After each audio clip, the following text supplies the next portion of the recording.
So, let's dive into a thought experiment that's, well, it's pretty uncomfortable, but it's also absolutely compelling. We're calling it the unraveling of the eagle. And this isn't just about wild speculation. It's a scenario built on historical patterns, on current trends. Let's get into it. Let's just start with the biggest question right out of the gate. Could the United States actually collapse? It sounds like something from a movie, right? Almost unthinkable. But what if we took it seriously, not as fiction, but as a real possibility? Could the world's only superpower really come apart at the seams? And this is exactly why we're asking.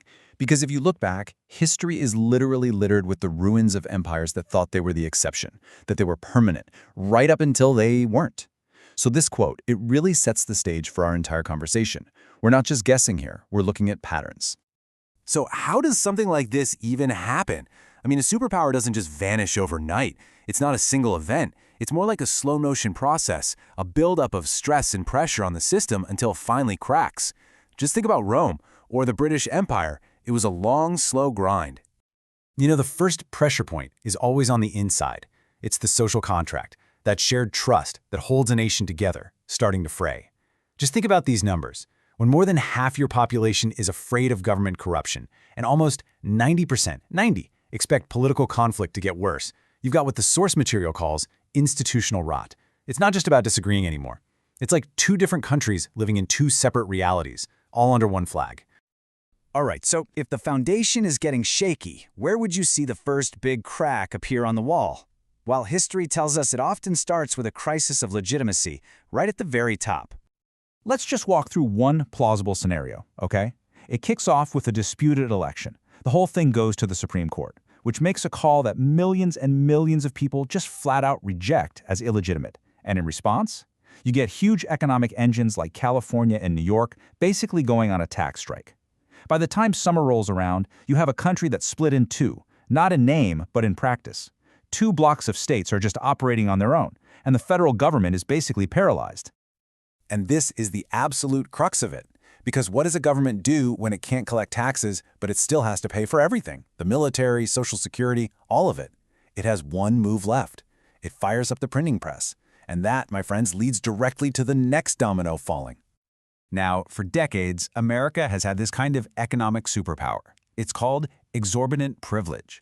Basically, because the whole world needed US dollars for trade, especially for oil, America could print money and run up huge debts without facing the consequences everyone else would. The world just kept buying our debt. But what happens when the world loses faith? And boom, this is what that moment looks like. It's called a sudden stop. Foreign investors look at the political chaos, they see the government printing money like there's no tomorrow, and they lose their nerve. In this scenario, demand for U.S. bonds just craters, down by 60%. That special protection, that exorbitant privilege, it just evaporates. And the consequences for everyday people are fast and they are brutal. First thing that hits you is inflation. Massive inflation. Suddenly, the price of everything you buy starts to go through the roof, especially anything that's imported because the dollar is in free fall. Here's a real-world example. That reliable family car that used to cost around $28,000, it's now over $40,000. It's not a better car, it's just that the money in your bank account is worth a whole lot less. But the real gut punch, the thing that is just absolutely devastating, it's what happens to your life savings. That 401k, the money you put aside for decades, it's all held in dollars. And it gets effectively wiped out. A lifetime of work, just gone. Poof. Okay, so let's pull the camera back. An America that's completely consumed by chaos at home doesn't exist in a bubble. So what happens to the rest of the world when the main pillar holding up the whole global system just crumbles? Every great power seems to have what they call a Suez moment. It's that one event that makes it painfully clear to the whole world that the game has changed. For the British Empire, it was being humiliated by the US during the Suez Crisis in '56. So what would an American Suez moment even look like? Well, this scenario imagines a crisis over Taiwan. China blockades the island, and the United States, paralyzed by hyperinflation and political fractures at home, simply can't do anything about it. The president gets the National Security Council together, and they realize there are no good options. The risk is too high, the resources are gone, America has to stand down. And the fallout from that one decision is immediate. It's what the source calls an alliance cascade. All of a sudden, America's allies realize the security guarantee they depended on is worthless. South Korea, the Philippines, they pivot towards neutrality. Japan, feeling totally exposed, starts going for its own nuclear weapons. And over in Europe, NATO allies start asking a terrifying question. If they wouldn't defend Taiwan, will they defend us? And just like that, the Pax Americana, the American-led world order, is over. Okay, so we've seen how this thing could start, how it could unravel, but what does the end actually look like? What does collapse mean? Well, the analysis lays out three really distinct models, each one based on a different historical example.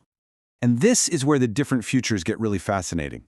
How does it end? Is it a sudden, shocking shatter like the Soviet Union, where the center just gives way? Or is it more like the Western Roman Empire, just a long, slow, grinding decay into total irrelevance? Or, and this is the scary one, is it a violent, chaotic collapse like Weimar Germany that ends with some new, brutal kind of order rising from the ashes? But what if the country doesn't just decay or transform? What if it actually shatters? What rises up from the rubble?